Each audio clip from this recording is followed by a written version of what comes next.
लगभग एक सप्ताह से 7 लोगों का परिवार सुबह और दोपहर आलू ही खा रहे थे। भैंस शाम के समय थोड़ा सा दूध दे रही थी और शाम को सभी तनिक गुड़ खाकर और दूध पीकर सो जाते थे। फरवरी का अंतिम सप्ताह चल रहा था। अन्न की कोठी अब खाली हो चुकी थी। अन्न पैदा होता ही कितना था। बहुत कठिनाई से 7 महीने ही गेहूं उठता। बीच में बाजरा, ज्वार और चावल सहायक हो जाते थे, लेकिन बिना गेहूं के भूख मिटती ही नहीं। बिना गेहूं के अभी लगभग 1 माह ऐसे ही चलने वाला था। मार्च के अंत तक गेहूं की फसल पकने लगेगी। तब बाबूजी रोज बोझ भर काट कर लाएंगे। उसे चारों मशीन से काटा जाएगा, फिर सूप से पछोड़ा जाएगा। भूसा भैंस के लिए होगा और अन्न आदमियों के लिए। उस अन्न को लेकर अम्मा ओखली में डालकर कूटेंगी और पछोड़ेंगी। एक दिन धूप में डालेंगी, फिर अगली सुबह बड़ी चक्किया में उसे पीसेंगी। तब रोटियां खाने को मिलेंगी। 1 माह बाद की घटना की कल्पना करके ही बच्चों के मुंह में रोटी का स्वाद आ जाता था।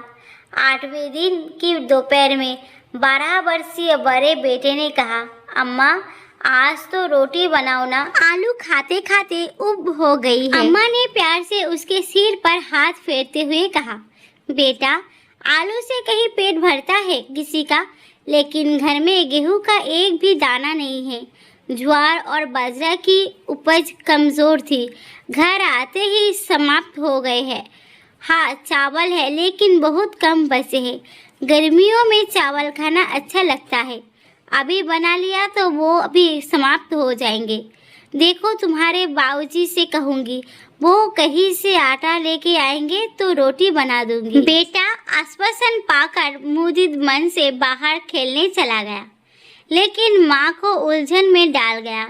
वो जानती थी कि गृहस्वामी को मांगना और उधार लाना बिल्कुल पसंद नहीं है। जितने पैसे होंगे उतना ही सामान लाएंगे। अगली बाजार तक गुड़ तैयार हो जाएगा, उसे बाजार में बेचकर ही कुछ व्यवस्था करेंगे। वो एक तरफ पति के आदर्श और दूसरी तरफ बच्चों की भूख, तो वो ऐसे में क्या करे? सोच विचार कर वो छत के रास्ते अपने पड़ोस में जाकर कुछ आटे की मांग की। पड़ोसन जानती थी कि इनके यहाँ कभी पूरा नहीं पड़ता आटा तो ये कभी नहीं लौटाएंगी।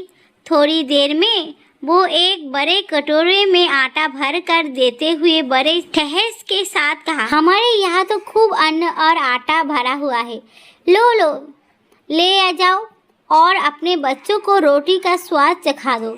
अम्मा खुशी खुशी कटोरे को अपने आंचल में पलट लिया और कटोरा वापस देकर बोली, बहना बड़ा उपकार तुम्हारा, जैसे ही गेहूं आएगा तुम्हारा आटा वापस कर दूंगी। खुशी खुशी घर आकर परात में आंचल खाली किया तो वो सन्न रह गई। उस आटे में आटे की मात्रा कम थी, जबकि चौकर की मात्रा अधिक।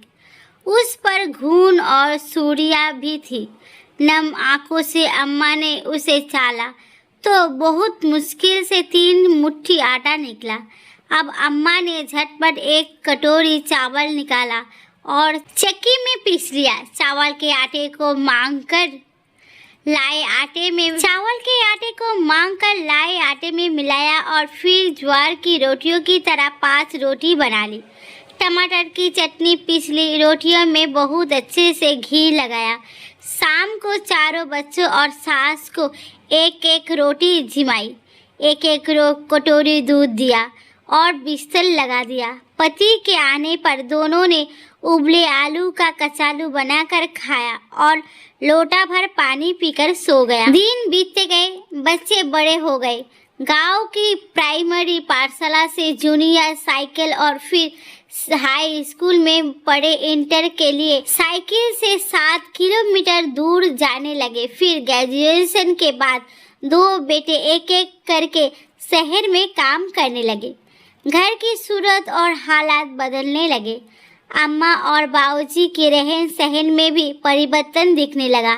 दादी तो गुजर चुकी थी, दोनों छोटे बच्चे भी पढ़ाई में तेज दिख रहे थे। बरसों बाद बड़े बेटे ने शहर में एक ढाबा खोला। अम्मा के आग्रह पर वहाँ प्रत्येक दोपहर गरीबों को निःशुल्क भोजन दिया जाता था। निःशुल्क भोजन उसके बूढ़े बाबूजी और अम्मा बड़े स्नेह से अपने हाथों से परोसा करते थे। एक दिन जब वे दोनों पंक्तिबद्ध बैठे गरीबों को भोजन जिमा रहे थे, तब सहसा रोटी परोसती हुई अम्मा के हाथ ठिठक गए। सामने बैठा भोजन पाने वाला कोई और नहीं बल्कि उसकी पड़ोसन थी। अम्मा को कुछ याद आया तो उनकी आंखों में पानी आ गया। उन्होंने उसे अधिक रोटियां परोसी और कहा, बहन, जब भी भूख लगे आ जाया करो। आंखें पोंछते हुए देखकर बेटे ने पूछा, क्या हुआ अम्मा, आप रोई क्यों? कुछ नहीं बेटा, विधाता का विधान को सोचकर आंसू आ गए। जो हाथ एक एक रोटी को तरसते थे, वो आज प्रतिदिन 50 लोगों को रोटियां खिला रहे हैं। जिन्हें अपने अन्न भंडार पर घमंड था, वे आज दूसरों की दया पर आश्रित है। बेटा, जब तक संभव हो तुम गरीबों को यूं ही भोजन कराते रहना। जी अम्मा, आपका आशीर्वाद बना रहे। कहकर बेटे ने अम्मा का पैर छुए और अपने काम में व्यस्त हो गया।